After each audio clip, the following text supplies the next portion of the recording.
बेसी नुहे बास गोटाए मास खाली पेटरे खातु रसुण फायदा विषय जानिले आपण भी हेबे आश्चर्य।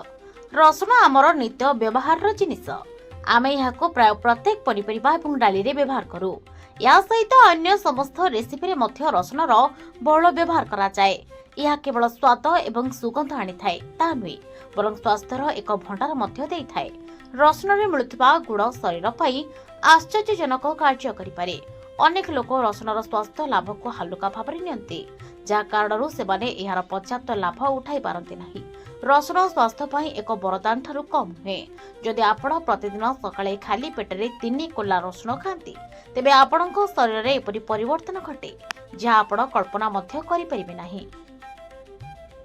रोग प्रतिरोधक शक्ति को मजबूत करिथाए। रसुण रे एंटीऑक्सीडेंट एवं एंटीबैक्टीरियल गुण थाए जहा शरीर रोग प्रतिरोधक शक्ति को वृद्धि करिथाए। प्रतिदिन रसुणर 3 पाखुड़ा खाइबा द्वारा थंडा वायरल एवं अन्य संक्रमण रक्षा मिलिथाए। हृदय को सुस्थ रखे। रसुण रक्तचाप को नियंत्रण करे एवं कोलेस्ट्रॉल ह्रास करिबारे सहायता करे। या हृदरोगर आशंका कम करिथाए। या रक्त प्रवाह को उन्नत करिथाए। एही हृदघात भली गंभीर समस्या को रोकिथाए। सुगर स्तर नियंत्रण करे।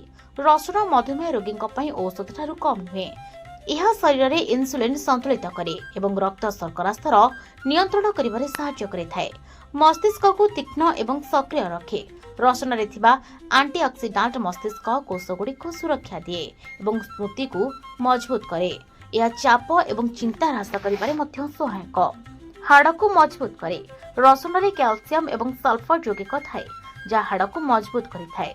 यह महिला मानक ऋतुस्राव पर हाड़ दुर्बलता को रोकिबारे बहुत लाभदायक। ब्यूरो रिपोर्ट संस्कार न्यूज ओडिया।